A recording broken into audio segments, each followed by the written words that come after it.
Hampir berakhir jurus yang hebat itu, tiba-tiba terdengarlah jeritan Chandramasa. Pedangnya mental, tapi lekas disambut kembali dengan tangan kiri. Pemuda ini kemudian melompat mundur ke belakang. Lengan kanannya kelihatan terkulai dan mengucurkan darah. Senjata lawan telah mematahkan tulang lengan itu. "Bayangan setan," seru Dewa Pedang. Pertandingan ini diadakan bukan untuk saling mencelakai satu sama lain, tapi hanya untuk menguji tingkat kepandaian dalam ilmu silat. Si bayangan setan mendengus dan tertawa buruk. "Kalau pihakmu kalah, kau banyak bicara. Silahkan suruh maju anggotamu yang lain." Sementara itu Chandramasa telah menjura terlebih dahulu kepada ketua partainya segera kembali ke tempat, dan beberapa anggota partai turun memberi bantuan mengobati tangan Chandramasa yang patah. Dari samping kanan tiba-tiba melompat sesosok tubuh. Ternyata dia adalah Suralangi, pengurus Partai Telaga Wangi daerah selatan. Sambil menjura di hadapan Dewa Pedang, berkatalah laki-laki ini,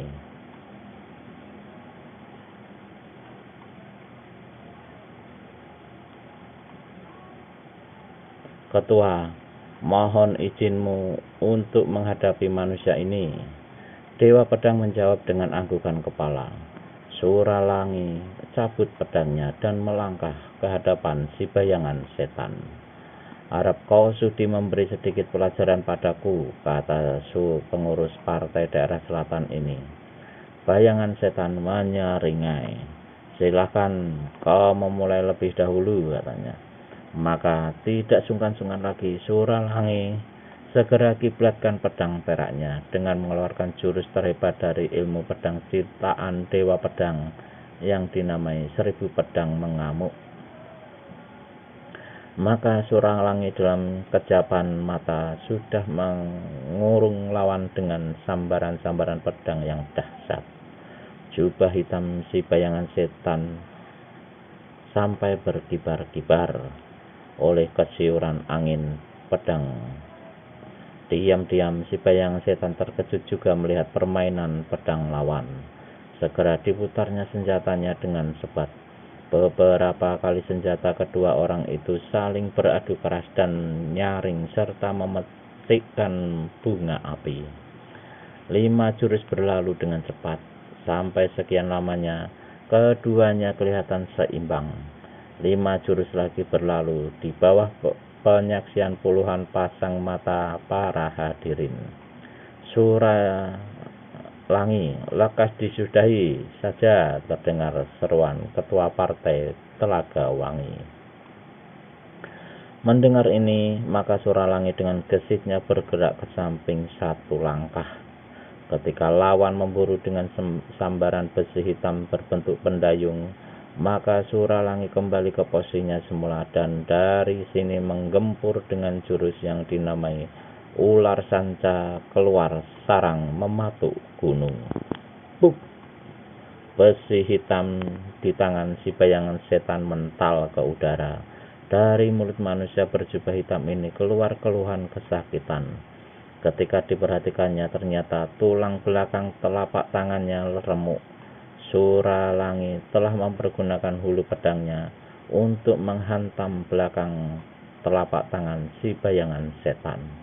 Sementara si bayangan setan masih merintih kesakitan, maka Suralangi menyarungkan pedang dan berkata, "Terima kasih, kau telah memberi banyak pelajaran kepadaku, bayangan setan." Kali ini si bayangan setan benar-benar kehilangan muka.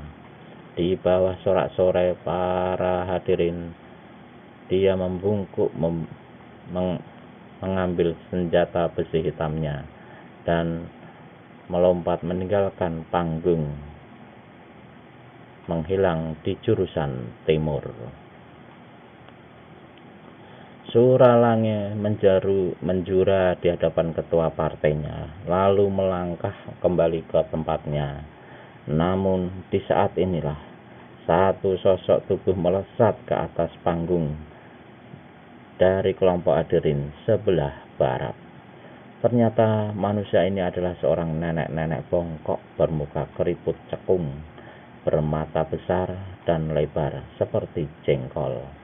Tubuhnya yang bongkok itu ditutupi oleh sehelai kain merah, sedang pada pinggangnya tergantung sebuah kelewang yang juga berwarna merah. Saudara, menegur si nenek terhadap Suralangi, kepandianmu memang patut dipuji. Jurus ular sanca keluar sarang mematuk gunung tadi patut dikagumi. Aku percaya tentu kau masih banyak mempunyai simpanan jurus-jurus silat partaimu yang hebat. Bersedialah memperlihatkannya kepadaku. Kaget sekali Suralangi melihat kemunculan nenek-nenek ini, dan lebih kaget lagi karena si nenek mengetahui betul nama jurus permainan pedang yang telah dikeluarkannya ketika memperjudangi si bayangan setan tadi. Suralangi melirik ke sebelah barat, sebelah kanan, di mana ketua partai telah gawangi duduk, dan dilihatnya Dewa Pedang merangkapkan kedua tangan di depan dada, sedang kulit kening mengerenyit. Munculnya nenek-nenek berkain merah ini yang bukan lain adalah nenek kelewang merah juga mengejutkan Dewa Pedang. 5 tahun berselang dia pernah bentrokan dengan perempuan tua ini ketika nenek kelewang merah berusaha membantu satu gerombolan jahat yang mengacau di kota Raja Demak. Karena pihaknya lebih kuat dan banyak, maka nenek kelewang merah dan kawan-kawannya berhasil dikalahkan oleh Dewa Pedang dan rekan-rekannya. Itu terjadi 5 tahun yang lalu. Jika nenek kelewang merah di saat ini muncul kembali, pastilah dia ada sangkut pautnya dengan peristiwa lama itu. Menurut pertimbangan Dewa Pedang, Suralangi akan sukar untuk menghadapi perempuan tua ini. Kalau tak mau dikatakan akan dapat dikalahkan. Namun untuk menyuruhnya mundur tidak pula mungkin karena dia akan membuat lunturnya nama partai. Ketika melihat ketuanya menganggukkan kepala, maka Suralangi maju selangkah. Terima kasih, rupanya masih ada di antara para hadirin yang ingin menguji terhadap partai kami. Tapi sebelumnya, bolehkah aku mengenal nama dan gelarmu, nenek? Perempuan itu tertawa terkempot-kempot. Namaku tidak penting. Orang-orang memanggil aku nenek kelewang merah. Dugaan Suralangi terhadap perempuan ini adalah nenek kelewang merah ternyata tidak meleset. Tergetar juga hatinya begitu mengetahui siapa lawan yang dihadapinya sesungguhnya ini. Nah, kuharap kita tak perlu banyak tutur kata lagi. Silahkan mulai, kata nenek kelewang merah pula, lalu mengambil kelewangnya. Keluarkan semua ilmu simpananmu yang hebat-hebat. Terhadapku yang tua, tak usah sungkan-sungkan. Seperti berhadapan dengan si bayangan setan tadi, maka pada jurus permulaan Suralangi segera menggempur lawannya dengan ilmu pedang. 1000 pedang mengamuk. Kalau cuma jurus 1000 pedang mengamuk, ini namanya bukan ilmu simpanan, mengejek nenek kelewang merah. Kelihatannya memang dia acuh tak acuh saja terhadap sinar senjata lawan yang membungkusnya dengan ketat. Ayo, keluarkan jurus partaimu yang paling lihai, kalau tidak aku tak tanggung jawab. Penasaran sekali, maka Suralangi percepat putaran pedangnya sehingga senjata itu benar-benar laksana ribuan banyaknya. Manusia tolol, disuruh keluarkan ilmu simpanan, malah meneruskan jurus gila ini. Wut, wut, wut. Nenek kelewang merah ibulatkan kelewangnya 3 kali berturut-turut. 3 larik sinar merah menderu membentuk silang 6. Angin yang diterbitkan senjata ini deras sekali, dan hebatnya sinar putih dari pedang Suralangi yang mengurungnya dengan serta-merta menjadi tertindih lalu buyar. Suralangi terkejut sekali. Dewa Pedang menghela nafas dalam. Nyatanya manusia ini jauh lebih hebat dari 5 tahun yang silam. Ketua Partai Telaga Wangi membatin. Kemudian dengan ilmu menyusupkan suara, dia memberi peringatan. Hati-hati Sura, manusia ini lihai sekali. Gempur dia dengan jurus-jurus terhebat. Di hadapan si nenek kelewang merah berdiri terbongkok-bongkok dan menyeringai. Apa kau masih belum mau memperlihatkan ilmu simpananmu? Jangan menyesal kalau terlambat. Nenek kelewang merah, lihat pedang, seru Suralangi. Pedang perak murni itu berkelebat deras, memapas sekaligus ke-6 bagian tubuh si nenek.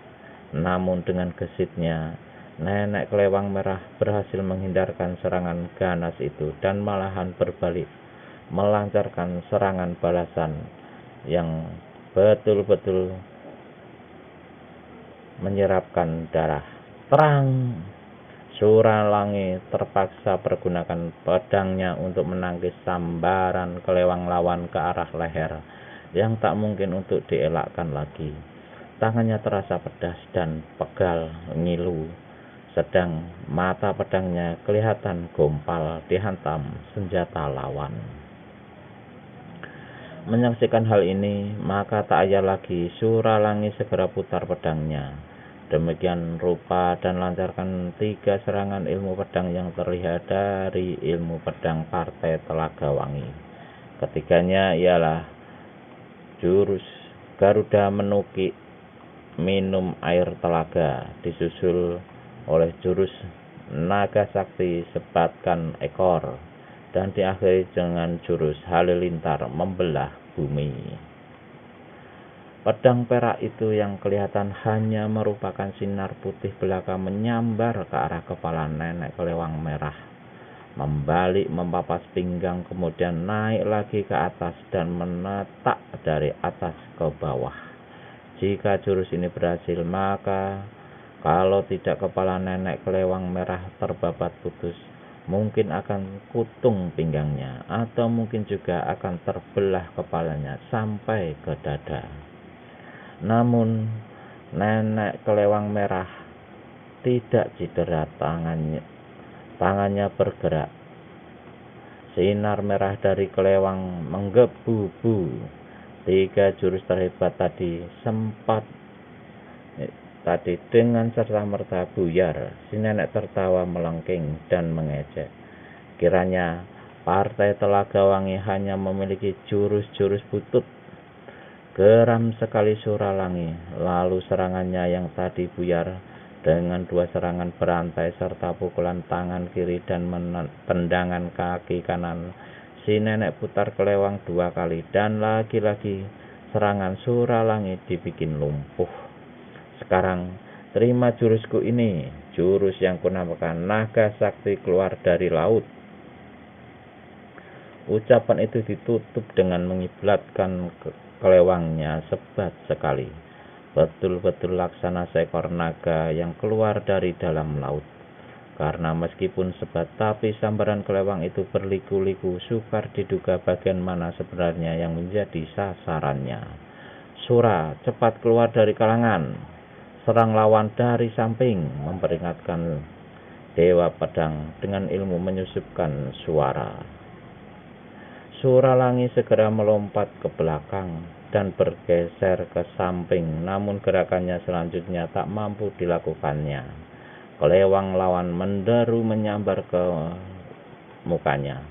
Satu-satunya jalan untuk menyelamatkan diri adalah mempergunakan pedang menangkis dan laksana sebuah pisau tajam memutus wortel. Demikianlah kelewang merah si nenek membabat putus pedang perak Suralangi tepat di batas muka hulunya. Dan gerakan nenek kelewang merah tidak sampai di situ saja. Tubuhnya melesat ke depan. "Sura, awas!" teriak beberapa orang anggota partai Telaga Wangi. Namun terlambat. Kaki kanan si nenek kelewang merah lebih dahulu menghantam dada Suralangi. Tak ampun lagi. Suralangi tubuhnya mencelat mental serta masuk ke dalam telaga. Telaga yang airnya tadi bening kini kelihatan merah oleh darah. Dua orang anggota partai segera menghambur masuk ke dalam telaga dan membawa Suralangi ke tepian. Sampai di tepi telaga, Suralangi muntah darah lalu roboh pingsan. Ketua partai Telaga Wangi menghela nafas dan rangkapkan kedua tangannya di muka dada. "Nenek kelewang merah," kata Dewa Pedang, "ilmu silatmu bagus dan patut dipuji. Tapi ketahuilah, maksud menguji bukan berarti mencelakai." Nenek kelewang merah tertawa mengikik. "Sekarang kau bisa bicara begitu, Brajaguna," kata si nenek pula dengan menyebut nama asli Pedang, Dewa Pedang. "Apa kau juga membuka mulut sewaktu anggota partaimu tadi mencelakai si bayangan setan?" "Bukan anggota partaiku yang mencelakainya, Nenek kelewang merah, tapi si bayangan setan sendiri yang mencari celaka," menyahuti Dewa Pedang. Si nenek tertawa lagi mengikik lebih panjang dari tadi. Suara tertawanya ini menusuk-nusuk gendang-gendang telinga. Maklumlah semua orang bagaimana tingginya tenaga dalam si nenek. Ketika dia berhenti tertawa, maka ia pun berkata, "Pintar bicaramu, masih seperti dulu saja, Brajaguna. Tapi kalau ilmu silatmu tingkatnya juga seperti dulu, kurasa belum saatnya kau memangku jabatan ketua dan mendirikan partai baru di dunia persilatan." Marahlah sekalian orang dari partai Telaga Wangi atas penghinaan ini. Dari samping melesat sesosok tubuh dan berdiri 6 langkah di hadapan nenek kelewang merah. Ternyata dia adalah Indrajaya, putra tertua dari Dewa Pedang sendiri. "Nenek kelewang merah, aku tak dapat menerima penghinaanmu tadi," kata Indrajaya. Si nenek keringitkan kening, matanya yang lebih besar macam jengkol disipitkannya sedikit. Lalu dengan senyum-senyum dia berkata, "Melihat kepada tampangmu, pastilah kau anaknya si Dewa Pedang. Ah, nyalimu memang besar anak muda, sebesar bapakmu dulu. Tapi lucunya, bapaknya yang dihina, kenapa anaknya yang maju? Kuharap kau bisa menjaga mulut dan tahu di mana berada orang tua," bentak Indrajaya. Nenek kelewang merah masih senyum-senyum seperti tadi. "Soal mulutku, soalku sendiri orang muda. Mulutku mau bicara dan keluarkan apa saja, siapa mau peduli." Jengkel sekali, Indrajaya maju 1 langkah. "Memang, sekalipun kau berak dari mulut, tak ada yang mau peduli," tukas Indrajaya. Sehingga semua yang hadir tertawa terbahak-bahak. Kelamlah muka si nenek. 70 tahun hidup, baru hari ini aku nenek kelewang merah menerima hinaan dari seorang bocah setan alas. Mulut perempuan tua itu komat kamit sebentar lalu. Semestinya sudah kupecahkan kepalanya, tapi melihat tampangmu begitu gagah, aku masih punya rasa belas kasihan. Cepat berlutut dan minta ampun," mendengus Indrajaya. Jangan anggap remeh semua orang, nenek tua. Terima dulu bekas tanganku pada mukamu yang keriput. Itu baru aku sudi berlutut. Keparat betul, bentak nenek kelewang merah. Dikasih ampun, minta dikremus. Apa kau punya selusin tangan 6 kepala berani menantang aku? Bapakmu juga belum tentu menang melawanku. Mendidik darah. Indrajaya mendengar lagi-lagi nama bapaknya dihina si nenek.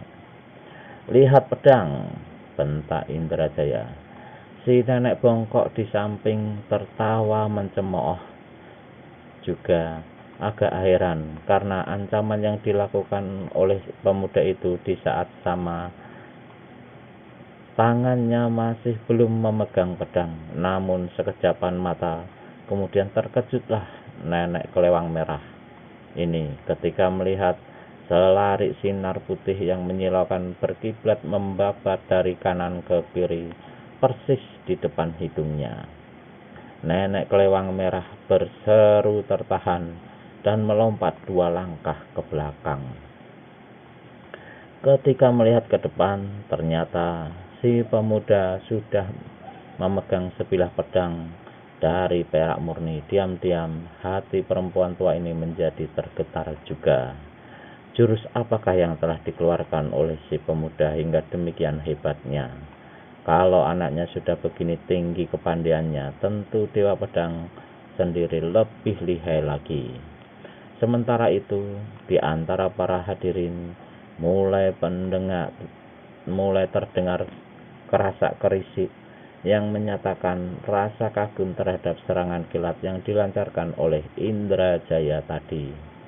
Untuk tidak kelewat kehilangan muka, maka dengan nada masih menganggap rendah lawan, si nenek berkata, "Orang muda, kalau kau bermaksud hendak mencoba kepandaianku, sebaiknya kau ajak 2 saudaramu yang lain, bapak sama ibumu. Kalau mau juga boleh. Kalau kau tak punya nyali menghadapiku sendirian, angkat kain burukmu tinggi-tinggi dan larilah dari sini," balas mengejek Indrajaya. "Penghinaanmu sudah kelewat takaran, bocah setan," teriak nenek kelewang merah. Tangan kanannya bergerak, wut, selarik sinar merah melanda ke kepala Indrajaya. Hebat dan cepat, tiada terkirakan. Inilah jurus yang dinamakan perempuan tua itu dengan kelewang melanglang jagat. Beberapa lawan tangguh dan utama telah menemui kematiannya dalam jurus yang hebat ini. Dan di saat itu, nenek kelewang merah sudah membayangkan bahwa kelewang kali ini pun akan memapas licin kepala si pemuda yang kurang ajar dan telah berani menantangnya. Namun si nenek jadi terkesiap dan berubah parasnya ketika menyaksikan bahwa serangan kelewangnya hanya mengenai udara kosong. Bahkan Indrajaya sendiri lenyap dari pandangannya. Gelarmu sebagai nenek kelewang merah nyatanya hanya kosong belaka. Mendengar suara Indrajaya di belakangnya, si nenek segera membalik dan wut, 2 kali lagi kelewangnya mengelebatkan angin deras dan sinar merah yang dahsyat. Namun lagi-lagi dia hanya menyerang tempat kosong. "Apa kau bertempur sendirian melawan tempat kosong, orang tua?" Terdengar lagi suara mengejek Indrajaya dari samping belakang. Sekali lagi si nenek putar dengan cepat tubuhnya yang bongkok dan lancarkan 3 kali serangan berantai. Bahkan kali ini juga disertai pukulan tangan kosong dari tangan kirinya. Namun hasilnya tetap seperti tadi. Suara riuh rendah semakin bising. Banyak para tamu yang hadir mengagumi ketinggian ilmu meringankan tubuh Indrajaya. "Pemuda setan, apa kau cuma berani menghindar dan lari mengelit begitu saja?" bentak nenek kelewang merah dengan geram. "Siapa bilang aku berani melabrakmu, perempuan sombong?" sahut Indrajaya. Sesaat kemudian, maka larikan-larikan sinar putih menyilaukan yang tiada terkirakan. Banyaknya telah menggempur dan membungkus tubuh sang nenek.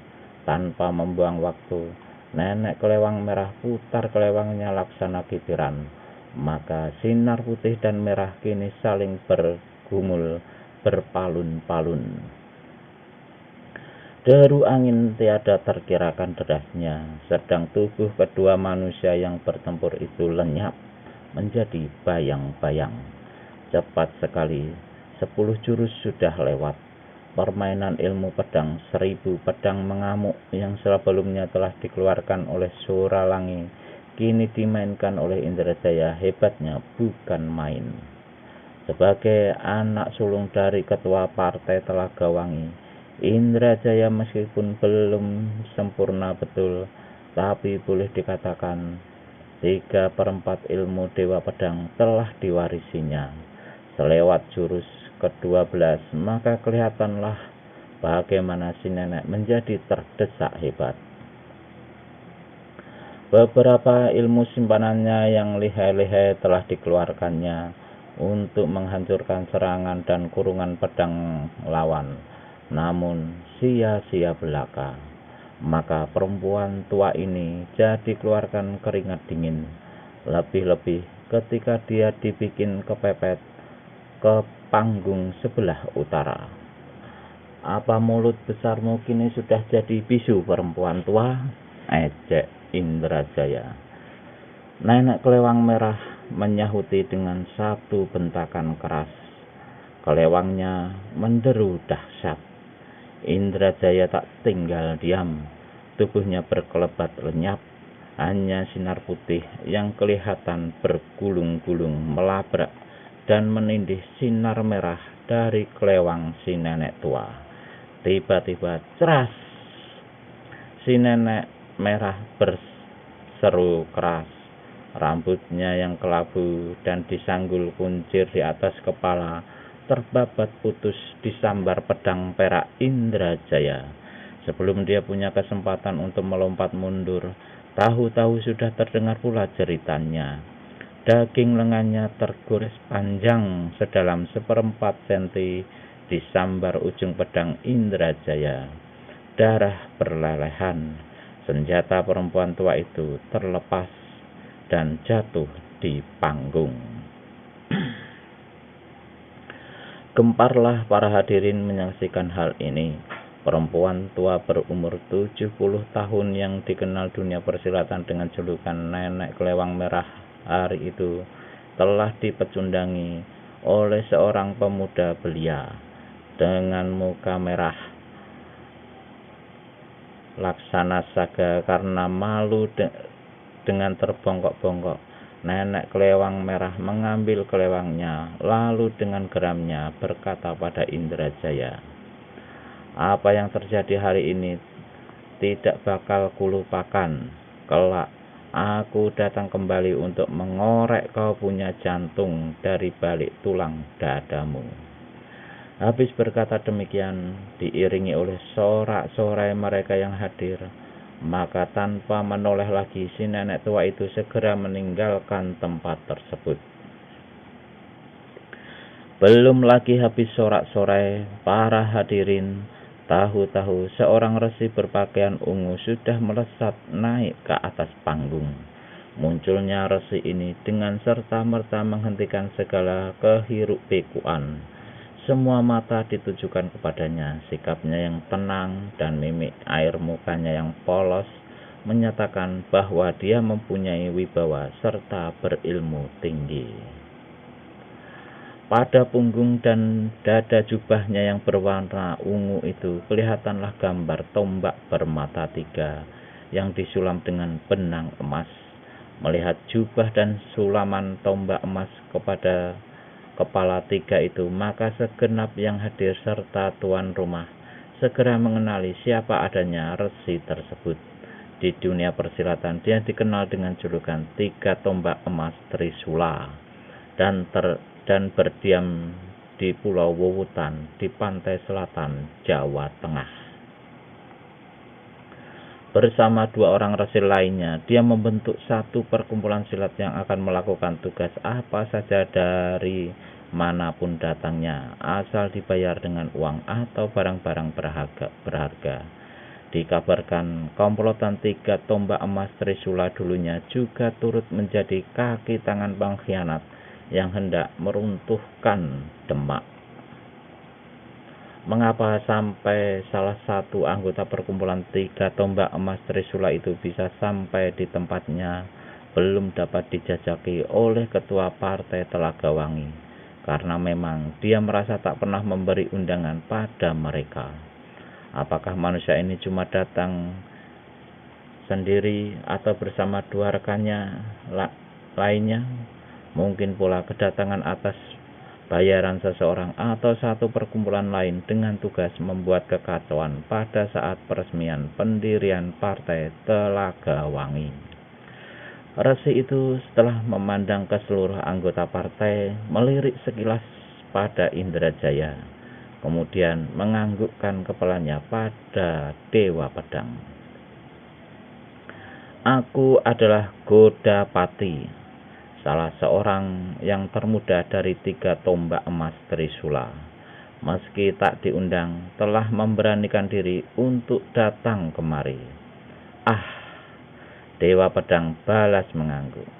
Sudah barang tentu, ini satu kehormatan bagi kami menerima kunjungan seorang tokoh silat macam saudara. Godapati mengangguk-angguk dan batuk-batuk beberapa kali, lalu berkata pula, sudah lama aku mendengar nama besar Dewa Pedang. Ketika mendengar kabar yang dibawa oleh angin, bahwa Dewa Pedang hendak membangun satu partai baru dalam dunia persilatan, maka itu mendorong aku untuk datang dan menyaksikannya sendiri. Terima kasih, kata Dewa Pedang. Jika ketua partai Telaga Wangi memberi izin, aku berkehendak sekali untuk melihat dari dekat kehebatan permainan pedang ketua partai. Dewa Pedang tertawa jumawa. Putra kedua dari sang ketua tiba-tiba berdiri. Ayah, perkenankan aku mewakilimu dalam memenuhi kehendak tamu kita ini. Dewa Pedang merenung sejenak, lalu menganggukkan kepalanya. Namun dengan ilmu menyusupkan suara dia berkata pada anaknya, hati-hati Jayangrana, dia lihai sekali. Senjatanya sebuah tombak emas bermata 3. Ingat baik-baik, jangan sampai pedangmu beradu atau bertempelan dengan senjatanya. Godapati meneliti Jayangrana dengan matanya yang tajam. Kemudian pemuda itu melangkah ke hadapannya. Tombak emas Trisula, kata Jayangrana. Atas izin ayahku, selaku ketua partai Telaga Wangi, kuharap kau tak keberatan kalau niatmu terhadap ayahku, aku yang mewakilinya.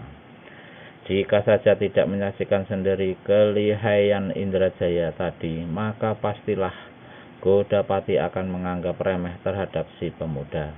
Tapi untuk menjaga nama besar dirinya dan nama gagah perkumpulannya, maka Godapati berkata, dari jauh datang hendak bertemu dan bertutur ilmu dengan Dewa Pedang, sampai di sini hanya diberi kesempatan untuk berhadapan dengan putranya.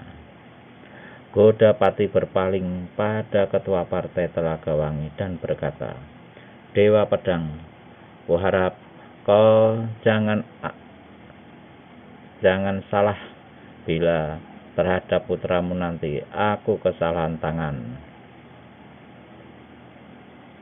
Meski tahu bahwa tutur kata yang sopan itu adalah dibuat-buat saja, namun Dewa Pedang tersenyum dan mengangguk ramah. Maka dari balik jubah ungunya, Resi Godapati segera mengeluarkan sebuah tombak yang terbuat dari emas dan bermata 3. sebagai tamu, apakah kau keberatan bila aku yang memulai menyerang lebih dahulu, orang muda? Silahkan, tombak emas Trisula, jawab Jayangrana. Dengan mengeluarkan bentakan yang teramat dahsyat, Resi Godapati menyerang. Senjatanya berkelebat dan menimbulkan 3 larik sinar kuning emas. Namun anehnya, senjata yang berbentuk tombak kepala 3 itu bergerak agak lamban. Melihat ini, Jayangrana segera hendak menabas senjata lawan dengan pedangnya. Namun ketika dia ingat pesan ayahnya bahwa sekali-sekali jangan sampai beradu senjata atau menempelkan pedang dengan senjata lawan, maka pemuda itu mengurungkan niatnya. Seandainya Jayangrana meneruskan niatnya tadi hendak mempapas senjata lawan, maka dalam jurus pertama itu pastilah si Godapati akan menjepit badan pedangnya antara salah satu lekukan 2 mata tombak, kemudian akan mematahkan pedang itu. Godapati sendiri merasa heran mengapa si pemuda tak meneruskan niatnya, dan dia membatin mungkin sekali Jayangrana mengetahui rahasia kehebatan senjatanya. Maka tanpa menunggu lebih lama, dia segera menyerang kembali Jayangrana berkelebat dan bergerak gesit. Kegesitan inilah yang banyak menolongnya dari serangan senjata lawan yang hebat itu. Ketika Godapati mempercepat gerakannya, maka Jayangrana juga mempercepat kehebatannya, sehingga kedua orang itu hanya merupakan bayang-bayang saja kini. Dan dalam waktu yang singkat, keduanya sudah bertempur 15-an jurus. Para tamu yang hadir dan pihak tuan rumah sendiri menyaksikan pertempuran itu dengan mata hampir tak berkesip. Sudah beberapa kali Jayangrana mengeluarkan jurus-jurus terlihai dari permainan pedang partai Telaga Wangi, namun sampai begitu jauh tak berhasil membuat kemajuan.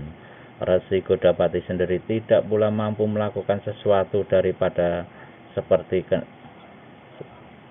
keadaannya di saat itu. Sukar baginya untuk menerobos pertahanan lawan. Berkali-kali dia berusaha untuk menjepit pedang Jayangrana, tapi si pemuda senantiasa menjauhkan pedangnya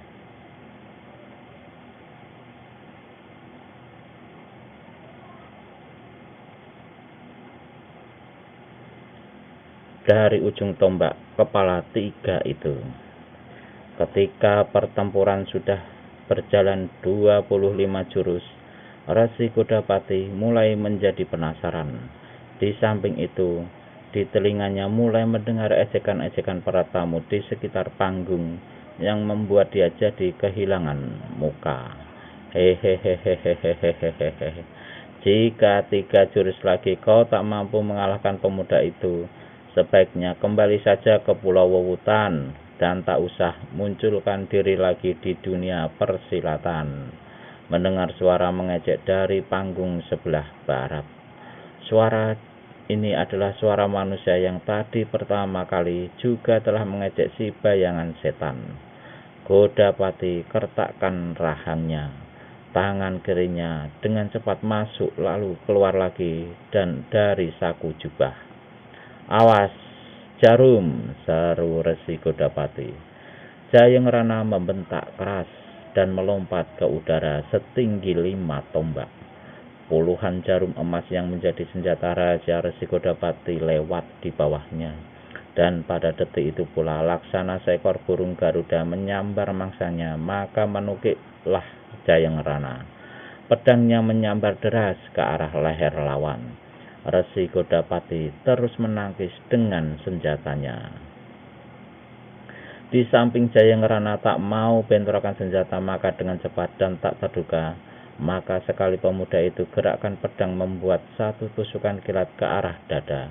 Demikianlah cepatnya sehingga Godapati tak punya kesempatan untuk menangkis kembali. Terpaksa Resi lihai itu memaki dalam hati dan cepat-cepat melompat ke belakang.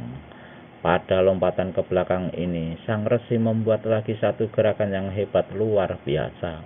Tubuhnya jungkir balik di udara. Tombak emas Trisula di tangannya menyapu dari samping dan tahu-tahu. Salah satu tongkat lekukannya telah berhasil menjepit pedang perak di tangan Jayeng Rana. Begitu berhasil menjepit senjata, Godapati segera memutar tombaknya. Di lain pihak, karena tidak ingin senjatanya menjadi patah dua, Jayeng Rana terpaksa dengan cepat melepaskan pedangnya. Namun dia tak mau terima kalah begitu saja. Begitu pedangnya dirampas lawan, cepat laksana kilat, pemuda ini jatuhkan diri ke lantai dan bret. Sekali Jayeng Rana gerakkan tangannya, maka robeklah jubah ungu Resi Godapati.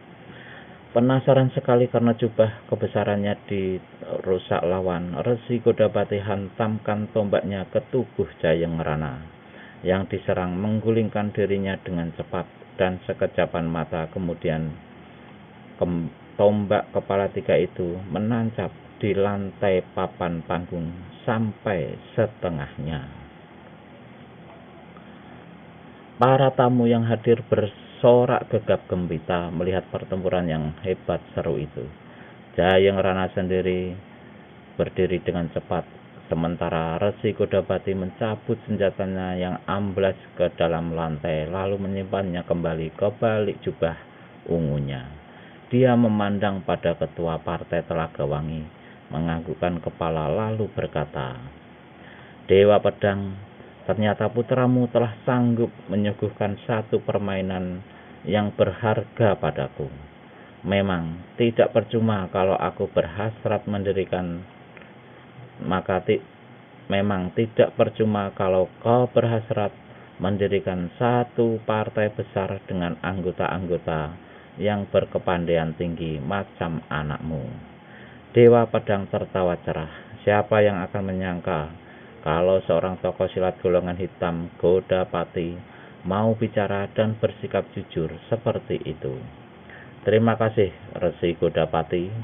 Jikalau penyambutan kami terhadapmu kurang baik, mohon dimaafkan," kata Dewa Pedang pula. Secara nyata memang putranya telah dikalahkan oleh Resi Kosen itu. Meskipun Jayeng Rana tidak begitu kehilangan muka karena dia juga berhasil merobek jubah lawannya. Sekali lagi Resi Godapati menganggukkan kepalanya. Dia memutar tubuh, hendak meninggalkan panggung, namun langkahnya tertahan ketika di lembah di mana telaga itu terletak, tiba-tiba sekali terdengar suara mengumandang yang dahsyat dan menggigitkan. Lalu tahu-tahu sebuah benda jatuh menggelinding di hadapan kaki Dewa Pedang. Ketika Dewa Pedang dan semua anggota partai serta para hadirin memandang ke depan, memandang ke benda yang menggelinding itu, maka terkejutlah dan gemparlah semuanya, karena benda itu bukan lain daripada kepala manusia.